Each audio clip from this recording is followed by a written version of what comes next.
Hi, everybody. I'm Kevin Nelson here on the Linfield Sports Network with the head coach of the Linfield Wildcats football team, Joseph Smith. Coach, a big 55-14 win over Willamette. They're on their homecoming day. A big win for your team in the Northwest Conference, the second Northwest Conference win of the season for you. Thank you. Good day for us. Anytime you go to Salem and play well, I think that's a good day. So we'll take it.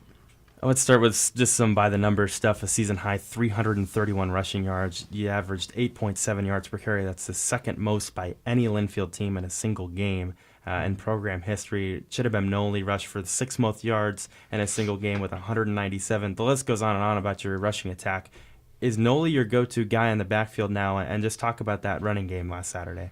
I think anytime the running game goes well, it's generally a collection of factors that play into that, but first and foremost, the offensive line has to win their matchups and get pushed, eliminate penetration and open up holes, and I thought they did a wonderful job. So we were going to run the ball well from what I saw, the way they played, almost independent of whoever was running the ball. Mm-hmm. But certainly Chida's breakaway speed and his patience and vision is really making him quite adept at running the zone offense, which is unique. Some backs just really struggle with that.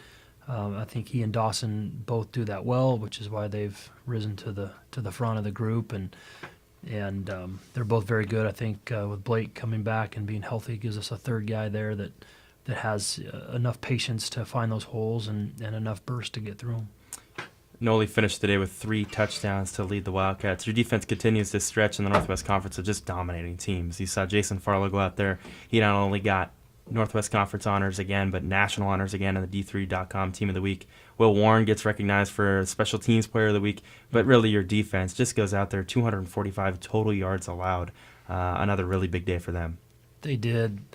They're very, very veteran age-wise. It's an old defense. With a mixture of some inexperience in the back row that now is getting experience. So I think we've said all along they've got a chance to be a very dominating group and have certainly lived up to that thus far. Talk about the turnovers that they forced. One was the pick six by Farlow, the fumble recoveries, the other interception as well. Just they go out there, it seems like week after week, and they're looking to get that offense great field position. Absolutely. I think, number one is stopping the run and getting teams behind the chains, and we've done a good job of that. They've been a difficult front to establish a running game against, and anytime you do that, now you play a little bit of high-risk offense if you try to throw the ball down the field into the types of coverages that we run, as well as with some pressure up front with that, and then you put those two together and you get mistakes. And our linebacking core is so good. They really are uniquely talented this year. We've had great linebacking cores over the years, but this group is seemingly very advanced in their zone drops, and I think that's what you're seeing with the interceptions. Wade Ransom tipped that, and Farlow picked it, and housed it, and he's playing right now as good of football as any linebacker we've had, and that's pretty high praise with some of the great ones we've had play here. But Jason Farlow is, I think, without doubt, the best player in the league, on defense, and starting to really prove that. Mm-hmm. Back-to-back NWC Defensive Player of the Week as well.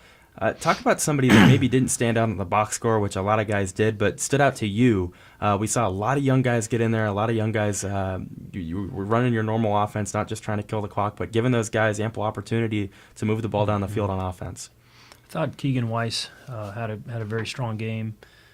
He's playing more consistent and really getting more comfortable as each week progresses, and so I thought he played very well. I thought Tyler Torgerson also had a very strong game, and JD did what he's been doing, and so as that receiving core develops and keeps getting better and better, I think that'll really bode well for our offense. Mm-hmm. Your quarterbacks as a whole group, I thought, played really well. Troy Fowler, Aiden Wilder, and your son. Wyatt Smith got out there for the first time in his collegiate career. How cool was that for you as a dad, talking outside of being the coach, to see your son out there wearing number 12 for the Cats? It was fun. He's doing a good job, and he throws the ball well, and I thought he came in and did what we asked of him to do. He's a little upset he missed that first throw, but he's going to do just fine. And I thought Troy played outstanding. I really do. He's getting better and better and more comfortable, and he's going to be pretty good. You kind of mentioned it a little bit earlier, but your offensive line, sure, they opened up some holes, 331 rushing yards, but no quarterback was sacked either. Talk about their pass protection. I know you had some injuries this week, but as a group, they just looked really strong again. I thought so as well, and if our pass protection is strong, I think that's a reflection of sort of when we pass and combining with the run.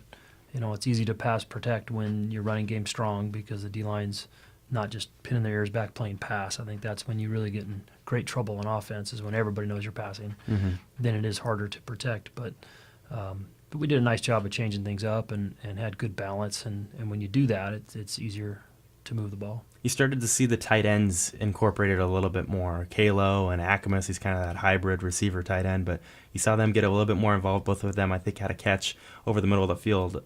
Troy Fine and those guys, good to see that as well. It is. You need to be able to attack that part of the field as well, and they're both quite capable. Mm-hmm.